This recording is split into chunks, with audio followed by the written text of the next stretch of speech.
ಹಲವು ಅಸ್ತ್ರಗಳು ಸರ್ಕಾರದ ವಿರುದ್ಧ ಪ್ರಯೋಗ ಮಾಡೋದಕ್ಕೆ ಬಿಜೆಪಿ ಸಜ್ಜಾಗಿ ನಿಂತಿದೆ. ಮೊದಲನೇದಾಗಿ ಇವತ್ತು ರೈತ ಹೋರಾಟವನ್ನೇ ಕೈಗೆತ್ತಿಕೊಂಡಿದ್ದಾರೆ.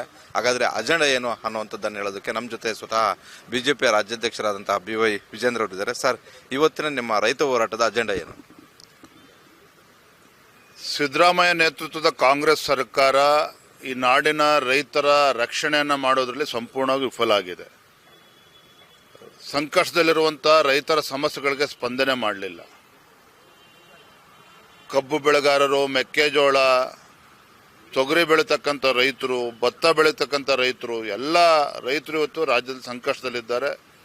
ಆದರೆ ಈ ಸರ್ಕಾರ ಯಾವುದೇ ರೀತಿ ಸ್ಪಂದನೆಯನ್ನು ಮಾಡಲಿಲ್ಲ. ಹಾಗಾಗಿ ಸರ್ಕಾರದ ವೈಫಲ್ಯಗಳನ್ನು ಎತ್ಕೊಂಡು ಭಾರತೀಯ ಜನತಾ ಪಾರ್ಟಿ ಇವತ್ತು ಒಂದು ಬೃಹತ್ ಹೋರಾಟವನ್ನು ಬೆಳಗಾವಿನಲ್ಲಿ ನಾವು ಹಮ್ಮಿಕೊಂಡಿದ್ದೇವೆ.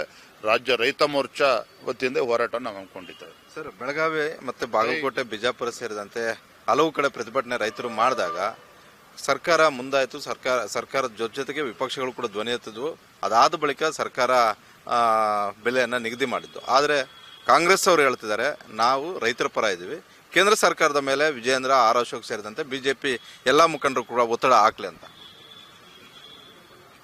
ಕಾಂಗ್ರೆಸ್ ಸರ್ಕಾರ ತನ್ನ ವೈಫಲ್ಯಗಳನ್ನು ಮುಚ್ಚಿ ಹಾಕೊಳ್ತಕ್ಕಂಥ ಸಲುವಾಗಿ ಪ್ರತಿ ಬಾರಿನೂ ಕೂಡ ಕೇಂದ್ರ ಸರ್ಕಾರವನ್ನು ದೂರುವಂಥ ಒಂದು ಪರಿಪಾಠವನ್ನು ಬೆಳೆಸ್ಕೊಂಡು ಬಂದಿದೆ ಕಳೆದ 2.5 ವರ್ಷದಲ್ಲಿ. ಏನಾಗಿದೆ ಪಾಪ, ಸಿದ್ದರಾಮಯ್ಯನವರಿಗೆ ತಮ್ಮ ಗ್ಯಾರಂಟಿಗಳನ್ನು ಅನುಷ್ಠಾನ ಮಾಡೋದಕ್ಕೆ ಹಣ ಹೊಂದಿಸೋದಕ್ಕೆ ಸಾಧ್ಯ ಆಗ್ತಾ ಇಲ್ಲ. ಹಾಗಾಗಿ ತನ್ನ ವೈಫಲ್ಯಗಳನ್ನು ಮುಚ್ಚಿ ಹಾಕೊಳ್ಳೋದಕ್ಕೆ ಕೇಂದ್ರ ಸರ್ಕಾರದ ಮೇಲೆ ದೂರ್ತಾರೆ.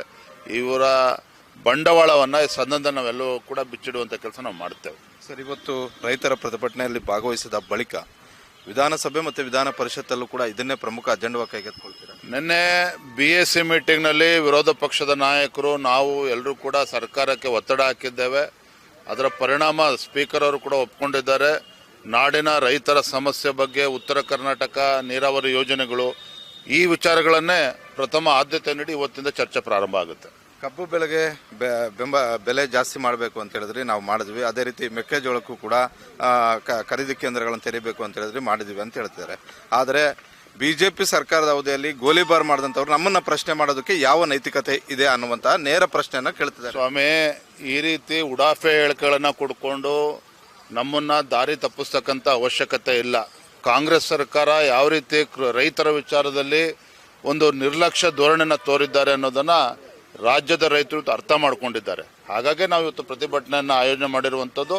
ಸದನದ ಒಳಗಡೆನೆ ಏನು ಕೇಂದ್ರ ಸರ್ಕಾರದ ಮೇಲೆ ಆರೋಪವನ್ನು ಮಾಡ್ತಾರೆ ಸಿದ್ದರಾಮಯ್ಯನವರು, ಏನು ಇವತ್ತು ತಮ್ಮ ವೈಫಲ್ಯಗಳನ್ನು ಮುಚ್ಚಿ ಹಾಕೊಳ್ಳೋದಕ್ಕೆ BJP ಮೇಲೆ ಆರೋಪ ಮಾಡ್ತಾರೆ. ಇವ್ರ ಬಂಡವಾಳವನ್ನು ನಾವು ಬಯಲು ಮಾಡ್ತೇವೆ ಅಧಿವೇಶನದಲ್ಲಿ. ಸರ್, ಕಾಂಗ್ರೆಸ್ ಶಾಸಕರೊಬ್ಬರು ಟಿಪ್ಪು ಜಯಂತಿಯನ್ನು ಯಾವಾಗ ಮಾಡ್ತೀರಂತ ಪ್ರಶ್ನೆಯನ್ನ ಕೇಳಿದ್ದಾರೆ. ಸರ್, ಮೂರ್ಖರ ಸರ್ಕಾರ ಇದು. ಕಾಂಗ್ರೆಸ್ ಸರ್ಕಾರ ಅಲ್ಲ, ಇದು ಜನಪರ ಸರ್ಕಾರ ಅಲ್ಲ, ಮೂರ್ಖರ ಸರ್ಕಾರ. ಹಾಗಾಗೇ ಇವತ್ತು ರಾಜ್ಯದಲ್ಲಿ ಇಷ್ಟೆಲ್ಲ ವಿಚಾರಗಳು ಚರ್ಚೆ ಆಗ್ತಾ ಇದೆ.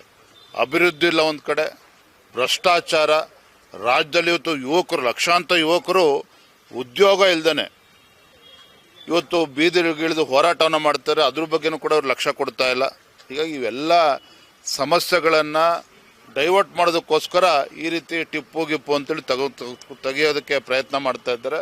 ನಾವು ಇದಕ್ಕೆ ಅವಕಾಶನೂ ಕೊಡೋದಿಲ್ಲ. Thank you. ನಾಯಕತ್ವ, ಕೊನೆಯದಾಗಿ ಸರ್, ನಾಯಕತ್ವ ವಿಚಾರದಲ್ಲಿ ಸರ್ಕಾರದ ಮಟ್ಟದಲ್ಲಿ ಬಹಳಷ್ಟು ಗೊಂದಲಗಳಿದ್ದಾವೆ. ಇದನ್ನು ಕೂಡ ಪ್ರಶ್ನೆ ಮಾಡ್ತಾರೆ. ಯಾಕಂತ ಹೇಳಿದ್ರೆ ಅಭಿವೃದ್ಧಿ ಮೇಲೆ ಬಹಳಷ್ಟು ಪರಿಣಾಮಗಳಾಗ್ತಿರೋದ್ರಿಂದ. ಅಭಿವೃದ್ಧಿ ಎಲ್ರಿ, ಈ ಸರ್ಕಾರ ಬಂದಮೇಲೆ ಅಭಿವೃದ್ಧಿ ಪ್ರಾರಂಭನೇ ಆಗಿಲ್ಲ. ಚುನಾವಣೆ ಬಂದಾಗ ಗ್ಯಾರಂಟಿ ಸ್ಕೀಮ್ಗಳನ್ನ ಕೊಡ್ತಾ ಇದ್ದಾರೆ ವಿನಃ ಯಾವ ಹೊಸ ಯೋಜನೆ ಘೋಷಣೆ ಮಾಡಿದ್ದಾರೆ, ಯಾವ ನೀರಾವರಿ ಯೋಜನೆಗೆ ದುಡ್ಡನ್ನು ಕೊಟ್ಟಿದ್ದಾರೆ ಹೇಳಿ ನೀವು? ಕಳೆದ 2 ವರ್ಷದಲ್ಲಿ ಏನು ನಮ್ಮ ನಡೆಗೆ ಕೃಷ್ಣ ಕಡೆಗೆ ಅಂತೇಳಿ ಸಿದ್ದರಾಮಯ್ಯವ್ರು ಬೊಬ್ಬೆ ಹಾಕಿದ್ರಲ್ಲ, ಪ್ರತಿ ವರ್ಷ ಕಾಂಗ್ರೆಸ್ ಸರ್ಕಾರ ರಾಜ್ಯದಲ್ಲಿ ಅಧಿಕಾರಕ್ಕೆ ಬಂದರೆ 1.5 ಲಕ್ಷ, 5 ವರ್ಷದಲ್ಲಿ 1.5 ಲಕ್ಷ ಕೋಟಿ ಕೊಡ್ತೀವಿ ಅಂತ ಹೇಳಿದ್ರಲ್ಲ. 1.5 ಲಕ್ಷ ಕೋಟಿ ಅಂತ ಹೇಳಿದ್ರೆ ಪ್ರತಿ ತಿಂಗಳು 20 ಪ್ರತಿ ವರ್ಷ 20-25 ಸಾವಿರ ಕೊಡಬೇಕಿತ್ತು ನೀರಾವರಿ ಯೋಜನೆಗೆ. ಎಲ್ಲಿ ಕೊಟ್ಟಿದ್ದಾರೆ? ಹಾಗಾಗಿ ಇವರ ಬೂಟಾಟಿಕೆಗಳು, ಇವರ ಕಪಟ ನಾಟಕಗಳು ಎಲ್ಲವೂ ಕೂಡ ರಾಜ್ಯದ ಜನತೆಗೂ ಕೂಡ ಅರ್ಥ ಆಗಿದೆ, ನಮಗೂ ಕೂಡ ಅರ್ಥ ಆಗಿದೆ. ಎಲ್ಲವನ್ನೂ ಕೂಡ ಹಲವು ಬಿಲ್ಗಳನ್ನು ತರೋದಕ್ಕೆ ಮುಂದಾಗಿದ್ದಾರೆ. ಅದು ದ್ವೇಷ ಭಾಷಣದ ಬಿಲ್ಲನ್ನು ತರೋದಕ್ಕೆ ಮುಂದಾಗಿದ್ದಾರೆ. ಇದರಲ್ಲಿ ಬಿಜೆಪಿಯ ಸ್ಟ್ಯಾಂಡ್ ಏನು ಅಂತ? ನಮ್ಮ ಸ್ಟ್ಯಾಂಡ್ ಏನಂತ ನಿಮ್ಮ ಸದನದಲ್ಲೇ ಗೊತ್ತಾಗ್ತದೆ. ಅದನ್ನು ಯಾವ ರೀತಿ ವಿರೋಧಿಸ್ಬೇಕು ನಾವು ವಿರೋಧಿಸ್ತೇವೆ. Thank you. ಇದಿಷ್ಟು ಬಿಜೆಪಿಯ ರಾಜ್ಯಾಧ್ಯಕ್ಷರಾಗಿರುವಂತಹ ವಿಜೇಂದ್ರ ಅವರ ಒಂದು ಮಾತು. ಕ್ಯಾಮರಾಮನ್ ಯುವರಾಜ್ ಜೊತೆ Maruti Pagoda, guarantee news, Belagavi. Guarantee news, ಸುದ್ದಿ ಖಚಿತ, ನ್ಯಾಯ ನಿಶ್ಚಿತ.